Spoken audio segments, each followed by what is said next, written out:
Bonjour tout le monde. Bonjour, bonjour. Bienvenue au 13e webinaire de Noé. Est-ce que vous pouvez me confirmer dans le chat que vous nous entendez, que vous nous voyez bien? Je vois que Caroline est en train de taper. Oui, c'est bon. Merci pour votre confirmation. Eh bien, vous êtes très nombreux aujourd'hui, près de 300 à vous être inscrits pour ce webinaire. Donc, on est super content de commencer sur ce sujet hyper intéressant. Beaucoup de personnes nous demandent à Chloé et à moi, voilà, je veux devenir PM ou rejoindre telle boîte en tant que PM. Quelles sont les questions un peu que je dois me poser pour pouvoir choisir en connaissance de cause et éviter les mauvaises surprises. Donc, on va vous parler de ça aujourd'hui. Moi, je m'appelle Maya, j'ai cofondé Noé, qui est un programme pour lancer votre carrière de product manager. Et avant ça, j'étais VP Product chez Aircall, où j'ai recruté une quinzaine de product manager designers. Et avant ça, j'étais PM chez Blablacar. Aujourd'hui, on a la chance d'avoir avec nous Chloé, qui a un super parcours et plein de choses à nous dire sur ce sujet. Chloé, elle a créé Ouvrage, qui est une agence de design d'intérieur où elle applique ses skills de product et du X et ça cartonne. Donc, si vous voulez refaire votre appart, n'hésitez pas. Et avant ça, elle était CPO chez Mano Mano où elle a créé l'équipe produit. Coucou Chloé. Hello Maya, hello Jules, bonjour à tous. Je suis ravie d'être là avec vous ce midi. Il y a aussi, du coup, effectivement, Jules avec nous, qui était PM chez Livy et qui est aujourd'hui cofondateur de Noé, qui sera le modérateur. Salut Jules. Salut tout le monde, c'est Chloé. Alors, comme d'habitude, on va la faire courte. On va essayer de se tenir à 40 minutes pour ce webinaire. Donc, on va faire une petite demi-heure de présentation avec Chloé et moi. Puis, on aura 10 minutes de questions. Vous pouvez les poser tout au long du webinaire dans la section questions. Attention, ne les posez pas dans le chat parce qu'on ne les verra pas. Alors, au programme d'aujourd'hui, on va commencer par parler un peu des 4 dimensions à creuser dans les questions à vous poser avant de rejoindre une boîte en PM. Et puis, un peu les flags à repérer pendant les process de recrutement notamment. Et ensuite, on fera un zoom sur l'expérience de Chloé. Puis, comme je vous le disais, on prendra du temps pour les questions. Je rentre donc dans le vif du sujet tout de suite avec juste un petit rappel de base qui est quand même très important, qui est, c'est pas parce que vous voulez devenir product manager ou que vous l'êtes déjà et que vous voulez changer de boîte qu'il faut le faire dans n'importe quelle condition. C'est quand même important de se rappeler qu'un process de recrutement, ça va dans les deux sens. Donc, c'est aussi à vous d'évaluer les boîtes pour lesquelles vous postulez. Et le troisième point qui me semblait important, c'était d'essayer d'être attentif aux signaux faibles. Généralement, ce que je vois quand je discute avec des gens qui sont en process, c'est qu'ils vont surtout se concentrer sur le positif. Et puis, il y a des petites choses, des petites voix qui leur disent « Ah, ce truc-là, peut-être qu'il y a quelque chose qui cloche. » Mais voilà, généralement, on fait l'autruche et on creuse pas, alors qu'au contraire, il faut être hyper attentif à ces signaux-là et aller justement les creuser. Donc, les dimensions justement qu'il faut creuser, on pense qu'il y en a 4 principales qu'on va aller voir une par une. D'abord, tout ce qui tourne autour du business et du produit, de la boîte évidemment pour laquelle vous allez postuler. Ensuite, tout ce qui tourne à l'orga.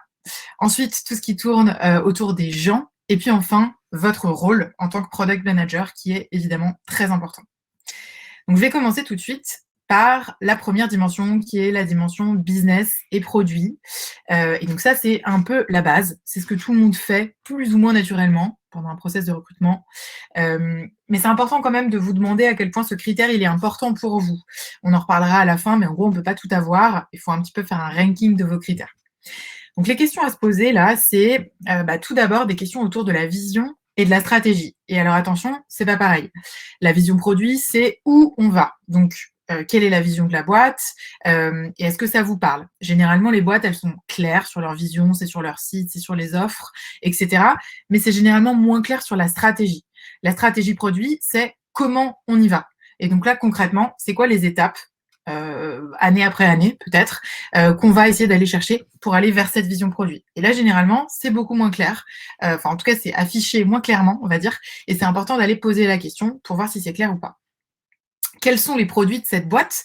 Et donc, encore une fois, quelle va être la priorité pour cette année, les années suivantes, par rapport aux stratégies, la stratégie et aux produits? L'idée, c'est d'essayer de comprendre si, notamment les fondateurs de cette boîte, ils ont compris que, en fait, pour faire un bon produit, il fallait prioriser et qu'on ne pouvait pas tout faire d'un coup. Et enfin, évidemment, des questions autour du marché.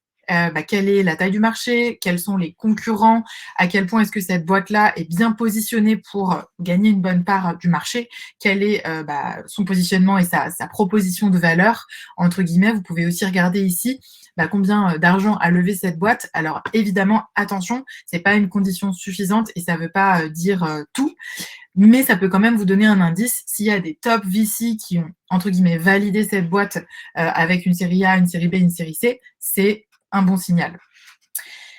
Les flags par rapport à cette dimension-là de business et de produit. Donc voilà, ce que j'appelle les flags, c'est un petit peu les signaux qui doivent peut-être vous alerter en mode « Oula, il y a peut-être un petit truc là qu'il faut aller creuser ». Donc évidemment, il y aura toujours quelques flags. Le job parfait n'existe pas. Mais l'idée, c'est pas de se dire « Parce qu'il y a un flag, je n'y vais pas », mais plutôt d'essayer de creuser et ensuite de se dire « Bon, si j'y vais en connaissance de cause, quoi ». Donc, les flags par rapport à cette dimension-là, business et produit, ça va être, à mon avis, premièrement, les boîtes où la stratégie n'est pas forcément claire. Quand vous posez la question, c'est quoi votre stratégie? La réponse, c'est notre stratégie, c'est de conquérir le monde. Là-dessus, il y a peut-être un petit sujet de, encore une fois, capacité à prioriser. Si vous ne comprenez pas la proposition de valeur de la boîte, là-dessus, c'est peut-être aussi un peu mauvais signe. Si ce n'est pas clair pour vous, ça veut dire que ça sera forcément difficilement clair pour les utilisateurs. S'il n'y a pas de concurrent, direct ou indirect, attention, ça peut être aussi mauvais signe. Alors, vous pouvez parfois, et c'est très rare, arriver dans une boîte qui va vraiment ouvrir un marché, mais quand même de manière générale, s'il n'y a pas de concurrent, ça veut peut-être dire qu'il n'y a pas trop de marché. En tout cas, c'est un point à creuser. Et enfin, le dernier flag, ça pourrait être si vous comprenez qu'en fait, dans ce produit-là, il y a une grande partie ou une majorité, on va dire, de développement custom. C'est-à-dire qu'ils vont aller développer vraiment en one-shot pour un client ou un utilisateur. Ça arrive évidemment de faire ça de temps en temps. Si c'est la majorité du temps, ça veut dire que cette boîte, elle va plutôt s'approprier à un mode de fonctionnement agence, on va dire, qu'à une boîte tech. Donc, un truc à avoir en tête. Donc voilà pour la dimension business et produit. La deuxième dimension qui va être importante d'aller regarder, c'est tout ce qui est autour de l'organisation et donc de la culture aussi de la boîte. Et donc ça, évidemment, c'est des questions que vous pouvez vous poser pour n'importe quel poste, pas que pour le product. Donc cette question qui est autour de la culture, est-ce qu'elle est plutôt top-down ou est-ce qu'elle est plutôt bottom-up? En tant que PM, combien de développeurs vous allez avoir dans votre squad? Combien de designers il y a au total dans cette boîte versus les PM? Quel est le ratio, entre guillemets? Par rapport à l'équipe produit elle-même, est-ce que c'est une équipe à part ou est-ce que c'est une équipe qui va, entre guillemets, reporter à, par exemple, l'équipe tech? Qui est au COMEX dans l'équipe leadership? Est-ce que le produit est représenté ou pas? Et qui gère la stratégie produit? Est-ce que c'est le CEO? Est-ce que c'est le ou la CPO? Est-ce que ça va être vous? Etc. Pareil, par rapport à cette dimension, il y a quelques petits flags qu'on a pu identifier en préparation de ce webinaire. Le premier, c'est un flag qui est en rapport avec le process de recrutement lui-même. On m'avait dit, et je trouve que c'est très juste, que le process de recrutement est vachement à l'image de la culture d'une boîte. Et c'est quelque chose que moi, j'ai pu vérifier par moi-même dans mes process de recrutement. Et donc, vous, quand vous voyez que le process de recrutement, il n'est pas clair, il est désorganisé, qu'il y a des trucs qui ne vous parlent pas trop, peut-être là-dessus, posez-vous la question à quel point est-ce que ça va refléter la manière dont les gens postent dans cette boîte. S'il y a zéro diversité et qu'il n'y a que des clones dans cette boîte ou dans votre équipe, c'est aussi mauvais signe. En tout cas, c'est important d'avoir de la diversité dans une équipe produit pour pouvoir faire un produit qui va parler à tous les utilisateurs. Ça peut être aussi un flag si vous remarquez que vos recruteurs ne vous laissent pas de temps pour poser des questions à la fin. Pareil, peut être un mauvais signe par rapport à la culture de la boîte. Et enfin, le dernier flag qu'on avait identifié, alors encore une fois, qui n'est pas forcément rédhibitoire, mais ça vaut le coup de creuser, c'est lorsque le produit n'est pas représenté au COMEX et donc qui, encore une fois, qui dépend de la tech ou alors qui dépend des ops. Pour avoir une bonne culture produit, c'est quand même important que le ou la CPO, le ou la Head of Product soit représenté au même titre que le marketing, la tech, les ops, les sales, etc. au COMEX de la boîte. Voilà pour la deuxième dimension, du coup, orga et culture. Je vais passer à la troisième qui est donc forcément les gens, quand même très, très, très important. Et là-dessus, pour moi, c'est le critère le plus important avec du coup un petit proverbe que j'aime bien en anglais qui est Don't pick a job, pick a boss. Et donc ça, c'est vraiment la première question. C'est qui va être votre manager? Quel est son background? Est-ce qu'il y a un fit entre vous? Alors évidemment aussi, surtout si vous rejoignez une boîte early stage où les fondateurs vont être très impliqués, qui sont-ils? Quel est leur background qu'ont-ils fait avant? Il ou elle, évidemment. Qui est le ou la dirigeante produit? Quel est son background? Et enfin, lead dev, designer, c'est quand même les deux personnes avec qui vous allez beaucoup, beaucoup travailler au quotidien. Est-ce que vous pouvez les rencontrer pendant le process, si c'est pas prévu? Et pareil, essayez de voir un peu quel est le fit, quelle est leur conception du produit, etc. Les petits flags auxquels on a pensé par rapport à cette dimension-là des gens, la première, c'est si jamais vous ne savez pas en fait qui va être votre manager, si c'est pas clair pendant le process de recrutement, et ça arrive quand même parfois quand vous postulez pour des jobs, pour des boîtes relativement petites où vous allez être le ou la première product manager. Parfois en fait on ne sait pas trop à qui on va reporter, et ça c'est assez mauvais signe. C'est important de savoir qui est son manager, et c'est important de savoir aussi quel est le rôle de product selon cette personne. Deuxièmement, le syndrome du fondateur un petit peu Dieu sur terre. Donc ça arrive dans certaines startups. Et c'est vrai que du coup, ça peut être un peu des fondateurs qui parfois vont faire des descentes en piqué par rapport à la roadmap, par rapport aux features. Donc voilà, ça peut être intéressant d'avoir un peu une oreille ouverte pour essayer de repérer ce genre de petit signal. Troisièmement, par rapport au design, il peut y avoir des boîtes dans lesquelles la branche design est très très focus plutôt sur l'UI et pas sur l'UX. Et ça, c'est quelque chose qui peut du coup pas mal impacter votre quotidien en tant que PM. C'est important de travailler dans un binôme designer avec quelqu'un qui quand même s'intéresse à l'expérience utilisateur. Donc important d'avoir ça en tête. Et enfin, si vous avez des développeurs qui sont intéressés uniquement par la tech et moins par le produit, les problèmes des utilisateurs, c'est aussi quelque chose qui risque au quotidien en tant que PM de rendre les choses un peu plus compliquées.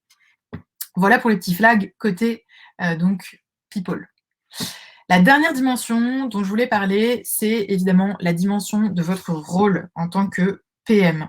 C'est un rôle encore assez nouveau et donc c'est pas forcément toujours très clair ce que les gens vraiment veulent dire par product manager. Il y a beaucoup de boîtes qui recrutent un product manager ou une product manager mais qui ne sont pas 100% sûrs vraiment de ce que cette personne va faire. Donc c'est important d'aller creuser là-dessus pour vérifier que ça matche bien avec ce que vous avez en tête. Et évidemment, la première question, c'est qu'est-ce que c'est un product manager dans cette boîte? Évidemment, du coup, quel est un peu, est-ce que la définition de PM, ça porte plutôt à du PO ou à du PM? C'est-à-dire, quel est le pourcentage de delivery versus discovery que vous allez avoir dans votre job? Important de poser la question. Important aussi de regarder est-ce que les stakeholders, donc les différentes personnes avec lesquelles vous allez bosser, sont effectivement alignés ou pas sur ce rôle. Et enfin, qui fait la roadmap? Est-ce que ça va être vous? Est-ce que ça va être quelqu'un d'autre? Et si c'est quelqu'un d'autre, qui? Les petits flags que vous pouvez rencontrer par rapport à cette dimension-là du rôle de product, en voici quelques-uns. Le premier, ça serait, comme je le disais, évidemment que vos interlocuteurs ont des réponses différentes sur le rôle et que entre le head of sales, la head of marketing, le ou la CEO, vous avez 3 réponses différentes. Là, du coup, ça peut être intéressant d'aller un petit peu creuser. Alors, encore une fois, sur tous ces flags, si vous remarquez ce flag, ça ne veut pas dire qu'il ne faut pas y aller, ça veut dire qu'il faut y aller en connaissance de cause. En gros, ça veut dire dans ce cas-là que vous allez devoir faire de la pédagogie, de l'évangélisation, sur le rôle. Est-ce que vous êtes prêt à faire ça? Est-ce que vous en avez envie ou pas? Le deuxième flag, c'est des boîtes dans lesquelles on vous dit que le PM ou la PM va être responsable de tenir les deadlines. Et donc là, concrètement, ça veut dire que vous serez davantage project manager que product manager. Et enfin, le dernier flag auquel on pensait, c'était un flag par rapport à la roadmap. C'est important, intéressant de demander à quoi ressemble la roadmap dans cette boîte-là. Et si vous voyez que la roadmap ressemble à une géante liste au Père Noël avec tout un tas de features les uns après les autres, là, c'est pas hyper bon signe. Ça peut vouloir dire que on n'a pas vraiment une bonne culture de la priorisation et une bonne culture des problèmes dans cette boîte. Donc, ça peut clairement être un truc à aller creuser, en tout cas de comprendre est-ce que la boîte est prête à évoluer un peu sa manière de faire par rapport à ça. Donc voilà un petit peu pour les 4 dimensions. Et donc évidemment, pour ces dimensions, vous pouvez aller chercher, gratter de l'info de plein de manières différentes. Premièrement, évidemment, en allant faire un peu le stalker ou la stalker en ligne, trouver toutes les infos que vous pouvez trouver, le site, le blog, évidemment, essayer le produit, aller regarder l'historique de funding sur Crunchbase, regarder des vidéos, écouter des podcasts d'interviews des fondateurs, etc. Deuxièmement, vous pouvez aller trouver des infos en interne. Évidemment, là-dessus, demandez, posez la question pendant les entretiens. N'hésitez pas à aller solliciter des employés actuels sur LinkedIn pour leur demander de faire un petit call pour poser vos questions. Allez regarder sur Glassdoor ce que disent les employés, etc. Et puis, vous pouvez aussi aller trouver des infos en externe. Parler à des anciens employés, par exemple. Idem, vous pouvez leur écrire sur LinkedIn.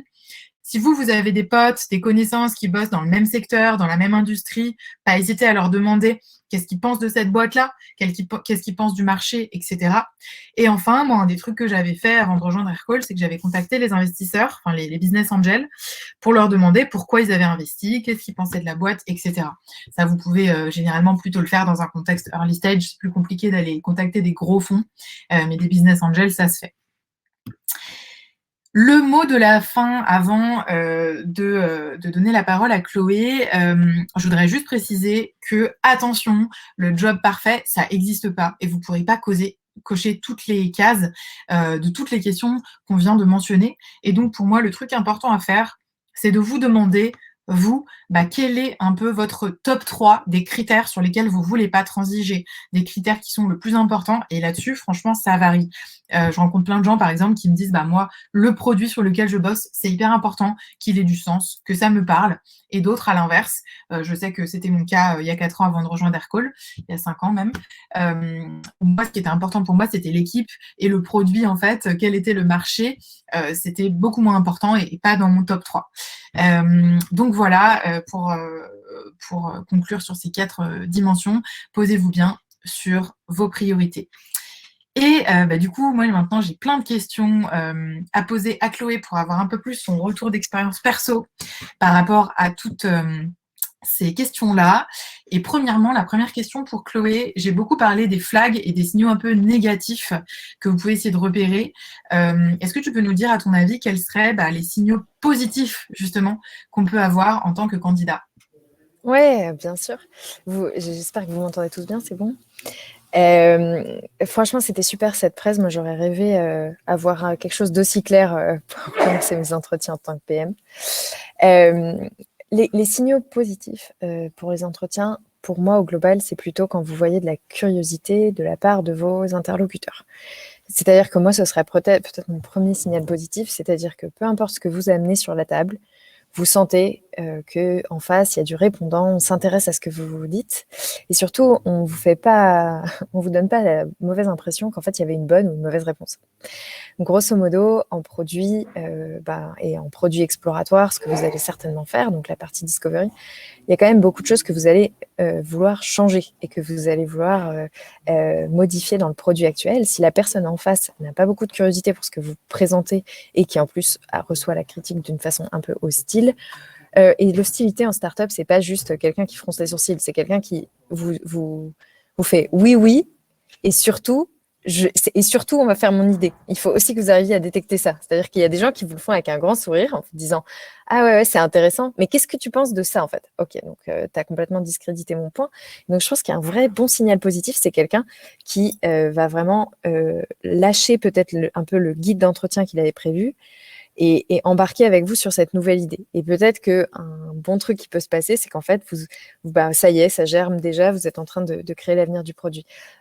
C'est pas utopique dans le sens où, et surtout si vous êtes en rendez-vous avec les founders, moi ça m'est arrivé pour mon entretien chez monéchelle.fr, donc j'insiste sur le fait que c'était une boîte pas connue du tout et que pas très glamour parce que bricolage et parce que beaucoup de choses en fait. Et vraiment, Philippe de Chanville, quand il m'a reçu un entretien que j'avais bien préparé, ça c'est un peu un deuxième truc dont on parlera plus tard, en fait, il a arrêté de poser des questions et moi, j'ai descendu le produit en lui posant, moi, plein de questions, en essayant de comprendre pourquoi ils avaient fait les choses comme ça. Et le fait qu'ils prennent des notes et qu'ils rebondissent et que l'échange soit hyper en fait, hyper sur une base d'égalité. Tu le disais, Maya, au début, c'est vraiment un entretien, ça va dans les deux sens. Bah là, j'ai senti que le sens, on a envie que tu viennes, était vraiment tout autant existant que la réciproque. Donc, premier signal positif, vraiment la curiosité de vos interlocuteurs quand vous parlez et quand vous donnez des idées. La deuxième des choses, c'est un peu plus difficile en visio, mais quand vous arrivez dans une boîte, il faut que vous disiez que vous avez envie de bosser.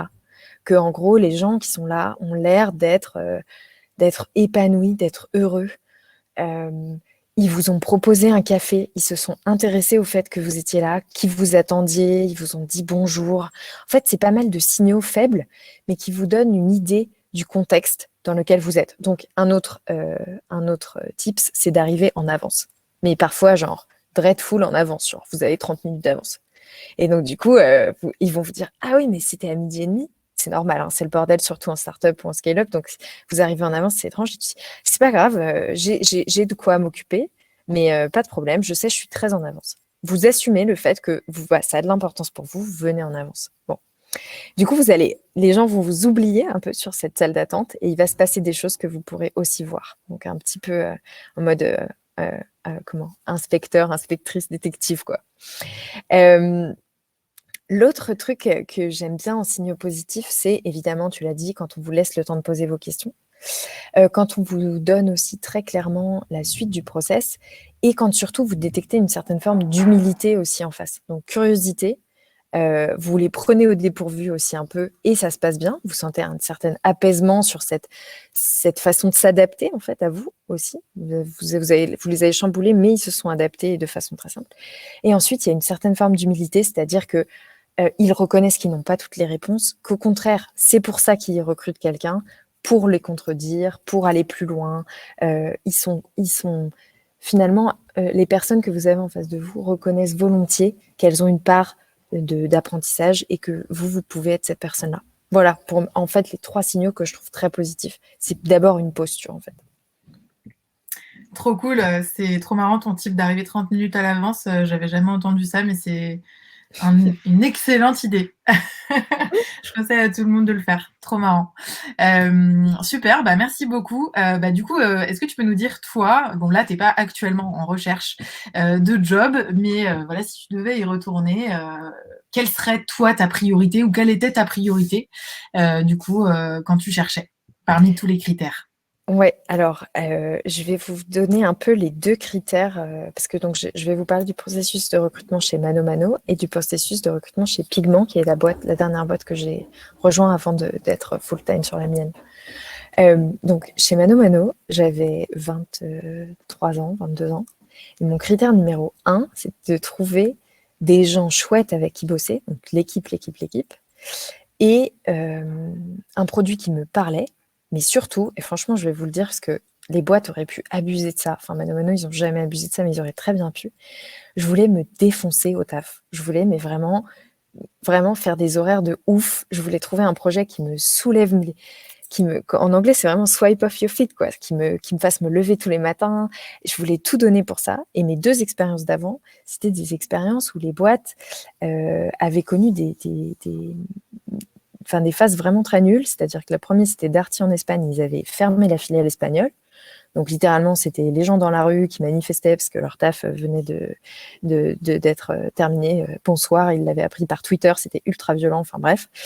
Et le deuxième boîte, c'était une sauvegarde judiciaire d'une start-up. Donc, en gros, les start-up qui fail, et ben là, c'est littéralement, on se met en procédure de sauvegarde, on se dit qu'on ne peut pas payer nos fournisseurs et l'équipe ne fait que de se réduire, etc. Donc, c'était des ambiances horribles. Donc, moi, je voulais de la croissance, beaucoup de nouveaux projets et surtout, je me suis dit, j'ai pas d'enfants, j'ai pas de prêt étudiant, enfin, je suis bien là, je peux gagner ma vie, mais donc, j'ai vraiment envie de cravacher au travail. Et si vous avez cette envie, ce que je peux comprendre, c'est-à-dire d'un projet qui va teinter votre expérience au global, qui m'a marqué Maya et qui m'a marqué moi et qui a marqué vraiment beaucoup de gens sur cette première grosse rencontre avec une start-up, eh ben, essayez de donner quand même une priorité je le voyais aussi dans les questions, au rôle que vous allez pouvoir avoir, à l'horizon qui est déployé devant vous, aux perspectives d'évolution aussi, et vous vous dites, ok, ce projet, il va me tenir à cœur parce que les gens sont chouettes. Moi, je dirais les gens d'abord,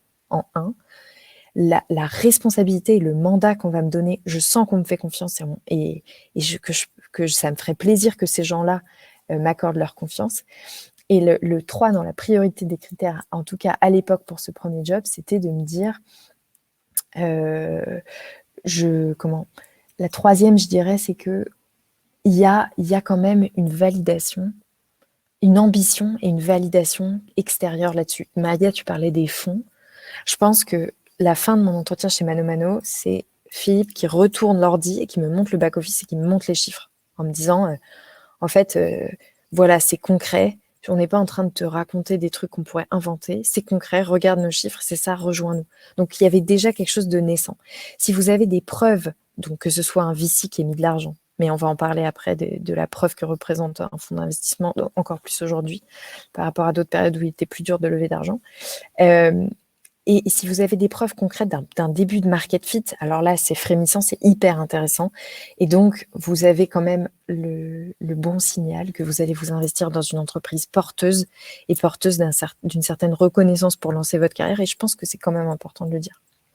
Là, plus récemment, chez Pigment, ma priorité dans les critères, j'ai repris exactement les critères des VC. Donc, j'ai repris l'équipe, la taille du marché, et la capacité, donc l'équipe et la capacité du produit, le besoin marché en gros. À quel point est-ce que l'équipe est la bonne équipe pour faire ce truc. Le problème, c'est que je me suis retrouvée dans une équipe qui ne collait pas du tout avec la version humaine que j'ai envie de vivre dans une boîte. C'était des clones absolument, tous des ingénieurs polytechniciens. Et je me retrouvais à être un peu, et je le voyais aussi dans les questions, un peu la seule. Même les devs, même les designers étaient des anciens devs. Je me retrouvais à être parmi les seules personnes à apporter un mindset utilisateur, à apporter des fondements de recherche, d'investigation autour de à quoi ressemble notre parcours utilisateur. Ce qui était d'autant plus dur avec cette boîte, c'était qu'ils étaient en passe de signer leur premier client.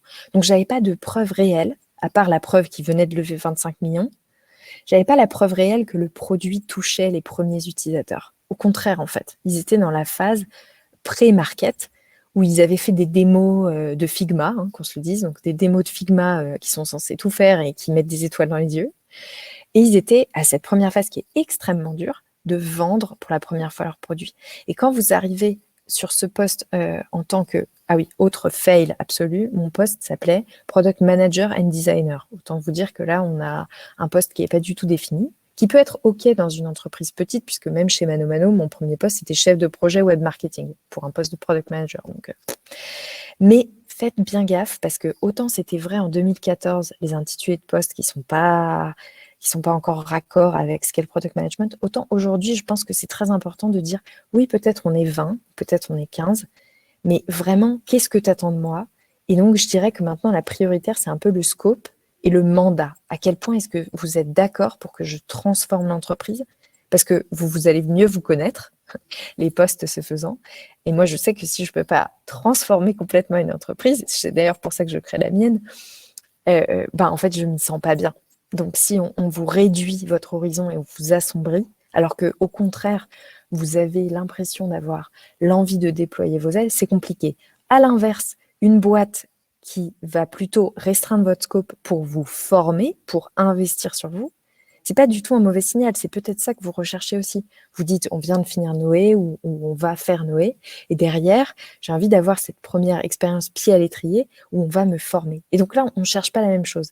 Mais vraiment, cette priorité de dire, en fonction de votre carrière, dites-vous si vous voulez plutôt extraire de la boîte des choses, donc récupérer de l'apprentissage et de la formation, ou bien donner, envoyer vraiment votre potentiel créatif pour que la boîte soit un peu façonnée je sais pas, à votre image pour faire un culte de la personnalité, mais en tout cas en fonction d'idées que vous et votre équipe va apporter. Voilà, c'est un peu ce truc-là que je dirais. N'hésitez pas à me dire si c'est pas très clair. Vous êtes évidemment dans le chat. Vous pouvez parler, poser toutes vos questions aussi pour la deuxième partie. Trop cool. Du coup, tu nous parlais justement de Mano Mano où tu étais quand même relativement jeune, quoi, pour ce premier taf. Du coup, ça fait une bonne transition avec la prochaine question qui est un truc qu'on me demande souvent, c'est à quel point est-ce que je peux être exigeant ou exigeante, sachant que c'est mon premier taf de PM ou que je suis encore tôt dans ma carrière de product, quoi. Qu'est-ce que tu en penses? Alors, moi, j'aime toujours, vous allez me trouver très extrême, donc tant pis, vous apprenez à me connaître, mais moi, je trouve qu'on n'est jamais assez exigeant et assez exigeante avec son travail. Pourquoi? Je fais le constat simple que le travail, surtout dans les startups, si vous rejoignez une boîte comme ça, vous allez y passer 10 à 12 heures par jour. Donc en fait, il s'agit, ce qu'on est en train de mettre dans la balance, c'est votre temps de vie. Le temps de vie que vous allez dédier à une entreprise. Et je me souviens de Philippe, le fondateur de ManoMano, qui disait toujours, on paye jamais assez les gens.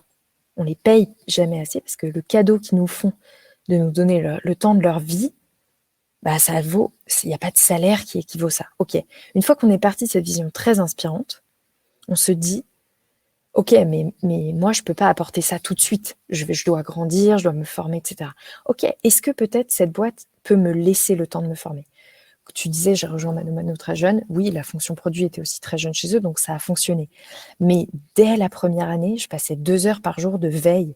Veille sur le produit, veille sur les LinkedIn, même rencontrer des gens, sortir.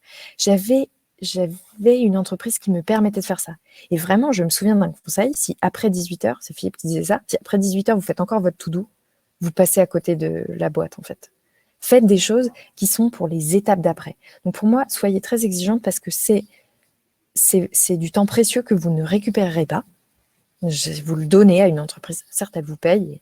Et maintenant que je suis chef d'entreprise, je sais que ça représente un sacré investissement d'investir sur les gens. Mais du coup, dites-vous aussi que vous l'investissez et que vous avez le choix, en fait. Vous faites partie des ressources rares du marché. Vous avez choisi un métier qui est en plein boom, certes, mais où il y a encore une demande supérieure à l'offre, en fait. Vous êtes offre et la demande, c'est donc les entreprises. Et donc, soyez exigeante. Franchement, pour moi, c'est comme une relation, finalement. Soyez exigeante dans ce que vous attendez de cette relation avec la boîte. Plus vous allez être exigeante, plus les gens vont vous trouver moins newbie, d'ailleurs. Ils vont vous donner du crédit pour ils vont reconnaître que les questions que vous posez sont pertinentes, que votre posture peut aspirer la boîte vers le haut, la porter vers quelque chose, et donc vous allez être pris de plus en plus au sérieux. Le fait que vous décrochiez avec un entretien, parce qu'en fait, quand on dit newbie, c'est surtout se dire, est-ce que je suis pas discrédité au niveau de mon CV? Aujourd'hui, on est là pour vous dire que le product, grâce à des formations comme Noé, mais même avant, c'était des parcours très atypiques. Donc, c'est avant tout qui vous êtes et qu'est-ce que vous avez construit. Si vous passez le step de l'entretien, pour moi, c'est là le moment où vous pouvez montrer tout ce que vous pourriez déployer. Et du coup, dépasser cet aspect newbie au départ et de vous sentir en pleine position de ce pouvoir-là.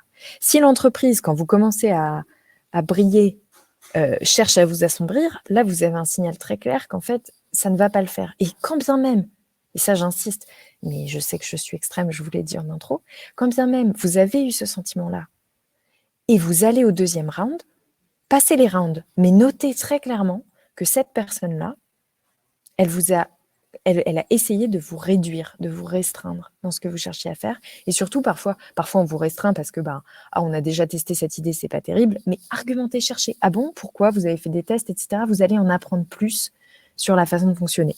Donc moi, je serais pour dire, soyez exigeants. Vous avez la chance d'être sur un poste qui vraiment a beaucoup de valeur, et une valeur stratégique puissante pour les boîtes. Donc de la même façon, attendez-vous à travailler dans un contexte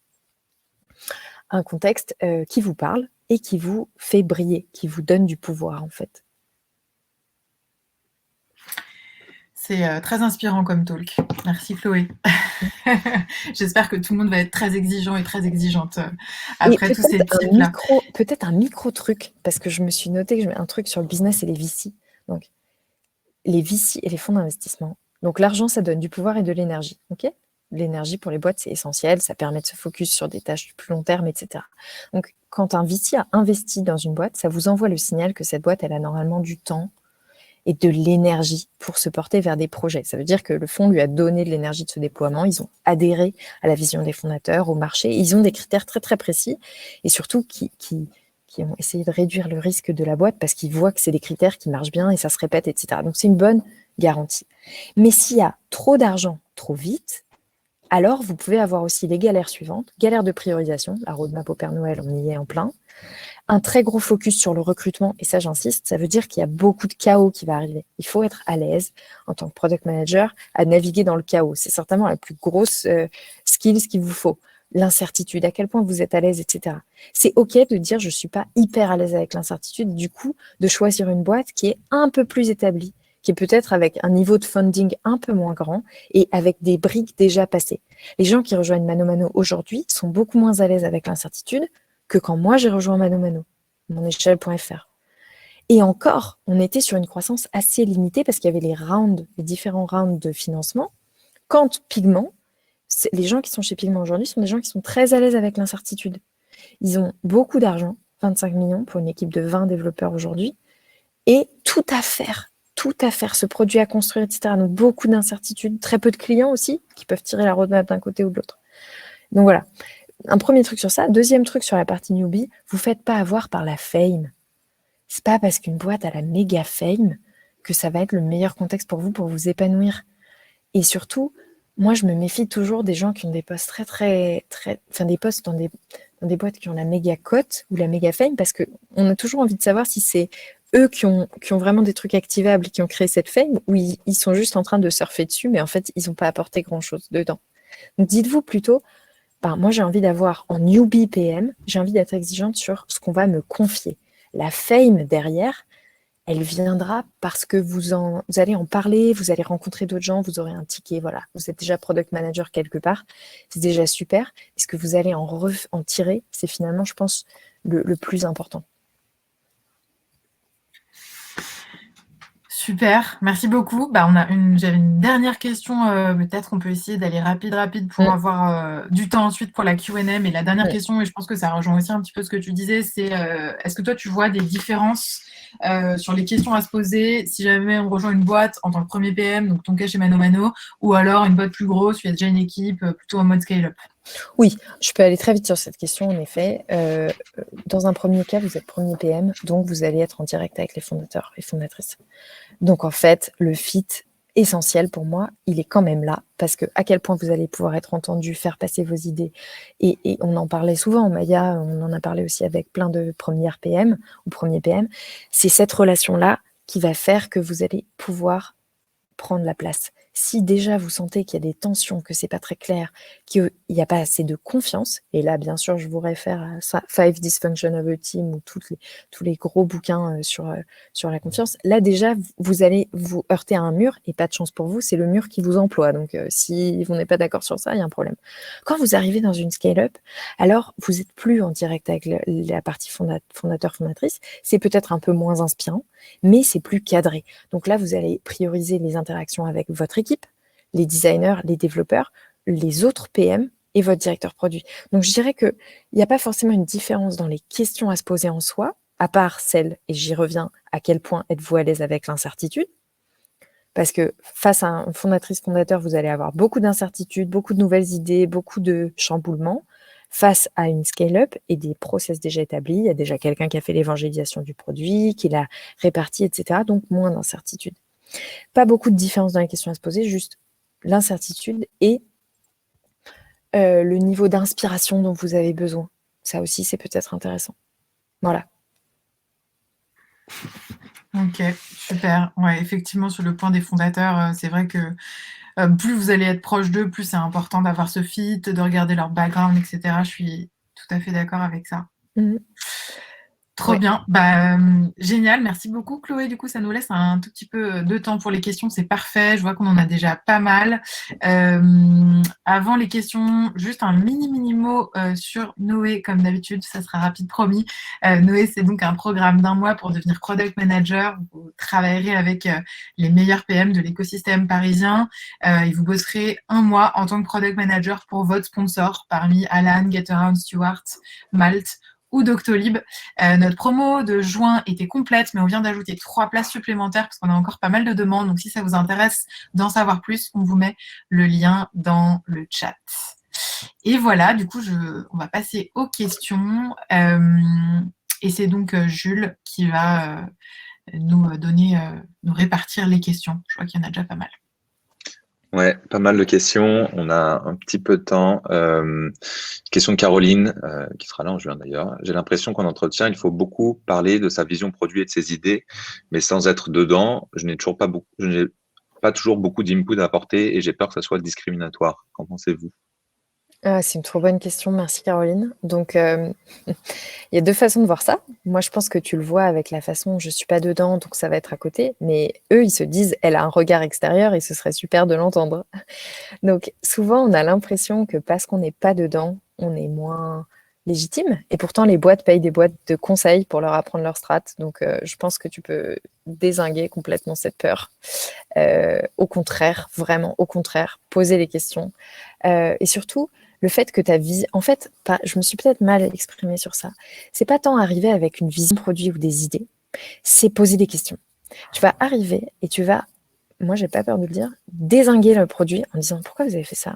Et ça m'intéresse beaucoup la façon dont vous avez traité ce sujet. Qu'est-ce qui vous a mis sur cette voie-là?» Tu es pas obligé de le faire de façon agressive. Moi, je suis un peu rentre dedans, mais tu peux le faire aussi avec une profonde curiosité de dire: «C'est intéressant, je me pose la question, pourquoi vous avez fait ces choix-là? Et comment aujourd'hui les utilisateurs réagissent à ça? Et et peut-être que tu auras vu dans une autre j'ai vu une autre boîte qui fait ça comme ça. Pourquoi est-ce que vous avez fait différemment?» et cetera. Franchement, moi, parce qu'après, évidemment, j'ai fait passer beaucoup d'entretiens pour des products. Plus les products posaient des questions sur, fondamentalement, mais je vais vous le dire, c'est bizarre que Mano Mano, ça fonctionne. C'est juste bizarre. C'est une marketplace de produits de bricolage. C'est-à-dire que c'est un catalogue gigantesque pour des gens qui ne savent pas déjà ce qu'ils cherchent, puisque jamais on connaît les noms de ce qu'on cherche en bricolage. Et eux ne savent pas ce qu'ils vendent, puisque c'est du catalogue d'autres marchands. Donc déjà, on peut se poser la question pourquoi ça fonctionne. Et ensuite, c'est des frais de port démultipliés à chaque fois qu'on veut commander un produit. Alors qu'en bricolage, j'ai jamais quelqu'un qui sort avec un pinceau de bricolage de Leroy Merlin qui dit: «C'est bon, j'ai tout», tu vois? J'ai mon pinceau, c'est tout ce dont j'ai besoin. Donc c'est juste bizarre qu'en en business model, on ait une marketplace sur un marché qui appelle à beaucoup de produits pour résoudre un problème. Et ben ça, ce genre de réflexion stratégique, si vous voulez poser avec un œil critique en arrivant en entretien, vous êtes en plein dedans, en fait. Vous êtes en plein dedans. Yes, et moi je trouve que, enfin, pareil, comme Chloé, fait passer beaucoup d'entretiens chez Aircall, genre plus de 130 en tout. Moi, j'attendais pas du tout des candidats PM, d'avoir une vision produit. Par contre, j'attendais qu'ils viennent avec des problèmes. Bon, du coup, on aura l'occasion d'en reparler, Caroline, en juin. Mais clairement, le truc à faire si vous postulez dans une boîte, c'est d'aller vous farcir tout son produit et de regarder ce qui vous semble pas bien. Et c'est ça dont il faut parler pendant l'entretien, et pas vos idées, votre vision, parce que c'est pas ça qu'on attendra de vous en tant que PM. Peut-être une dernière question, sinon on risque de dépasser un peu trop notre timing. Et de toute façon, le reste des questions, on y répondra par mail, Maya et moi. Question de Manon: comment se positionner en entretien d'embauche quand on vient d'un secteur d'activité différent? Ah Manon, j'adore cette question parce que moi j'ai fait le switch entre B2C et B2B. Donc déjà, pas les secteurs et puis alors même pas les mêmes familles de produits. Pour moi, c'est l'humilité. S'ils te reçoivent en entretien, ils ont déjà backup ton profil. Tu les intéresses. Faut déjà enlever ça, quoi. C'est pas. Tu les intéresses. Donc, toi, pose-toi les bonnes questions de dire: tiens, comment je peux faire des ponts entre mon expérience d'avant et ce secteur?